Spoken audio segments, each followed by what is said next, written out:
Alright guys, and in today's video we're going to be tearing down my 4-valve 4.6 liter V8. Let's get into today's video.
Alright guys, I took my rings off of number 1 cylinder's piston. No rings. I put the top ring in and I sanded the ring, and I just wanted to check how much gap do I really have down on those rings. So I started with my feeler gauge and worked my way up to what looks like to be a 26 and a 14, which would give us a 40 gap. Yeah, how messed up is messed up. So my number 1 cylinder's top ring was 40 point, what it was? My number 1 cylinder's top ring was 0.040, because the gap, as you can see, here's the proof, a 26 and a 14. And when you take these and put them together, it sticks right in there perfectly. That is insane. Let's check my second ring. Do it just like how I did the other one. Just put it backside in like this. And take a piston, pop that bad boy in right to the skirt. And just for giggles, let's just try the 26. Okay, so this one isn't too bad. The 26 won't go in. Let's try another. So the second ring wasn't too bad, but that top ring was atrocious. Atrocious, while I learning not to speak the English language. Alright, let's try the 20. Let's see if that works. So this is, as you can see, if this camera will focus. That is 0.020. So let's try that. All right, and that fits in there perfectly. So think about that. Top ring is 40. Second ring is 20. Jesus. Now I'm starting to see where all that oil was coming from. I won't even bother to go through with all of the pistons that I took out over there. This one is more than enough proof that I just messed this up way too bad. The gap on a naturally aspirated motor is supposed to be anywhere from 12 to 16 from the factory.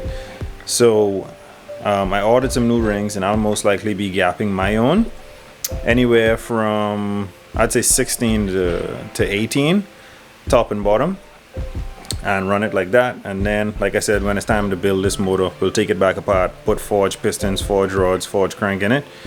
Also, I had a bit of metal, look like small pieces of metal run through the motor, so some of my connecting rod bearings have scorches in them or marks. So I'm gonna have to clean this block out perfectly and get some new connecting rod bearings before I put everything back together.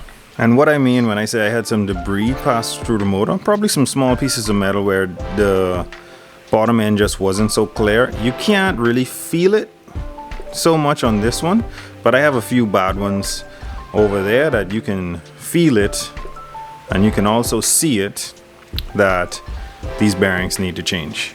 For example, this one here, it's not a spun bearing, but it's very rough. You can feel the roughness in the bearings, so I'm gonna order me some new connecting rod bearings and get rid of these. I'll probably order some main bearings as well. It doesn't make any sense. If the connecting rod bearings look like this, most likely the main bearings look chewed up as well. So I'll check those.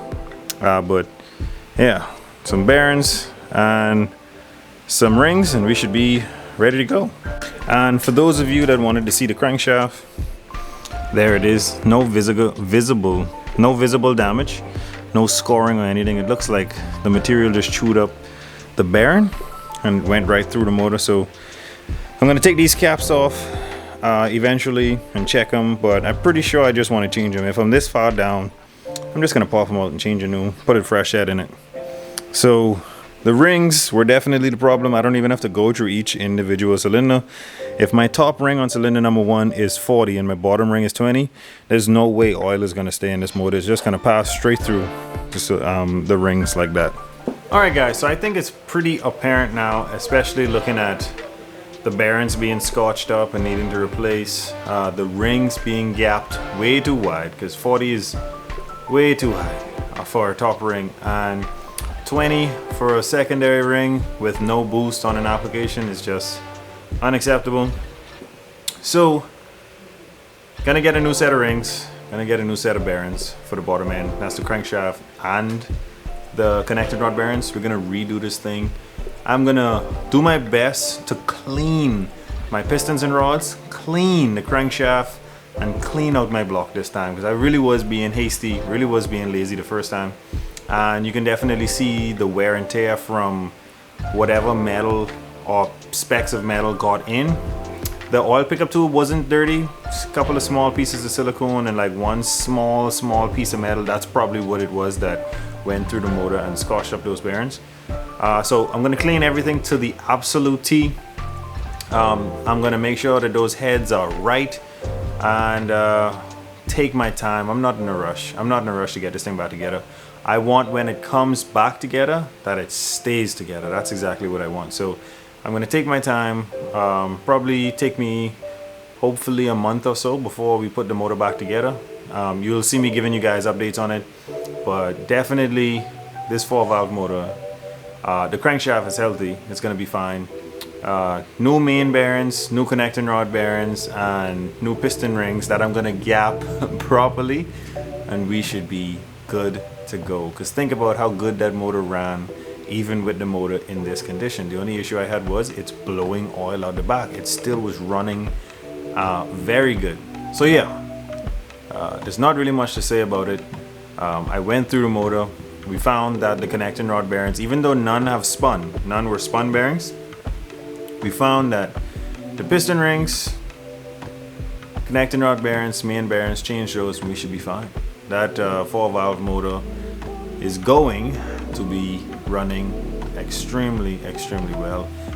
That is an upgraded oil pump in it, so I'm not going to change that. I'm probably just going to clean it out, take the face off of it and just clean, make sure there's no debris inside that oil pump, and get this motor as clean as possible, like I said before, and try it again. That's all I can really say. I'm not really depressed. I'm not really happy either that the motor had to come back out, but because it's more work, it's more money, it's more time, but we're gonna finally get it right, and we're gonna beat the living shit out of this 4-valve 4.6 liter motor. So thank you guys so much that have been supporting this build from the very beginning. I've been trying to 4-valve swap a Mustang for years now, but we're very close to making sure that it gets done properly.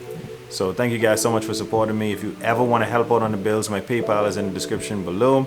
It'll always go towards helping me to produce content on this channel. Whether it's the 5.0 swap S14, or if it's the 2-valve Mustang or the 4-valve Mustang. So thank you guys so much for watching. Don't forget to like, share, and subscribe. Always remember, don't drift without your dreams, and I'll catch you guys on the next one.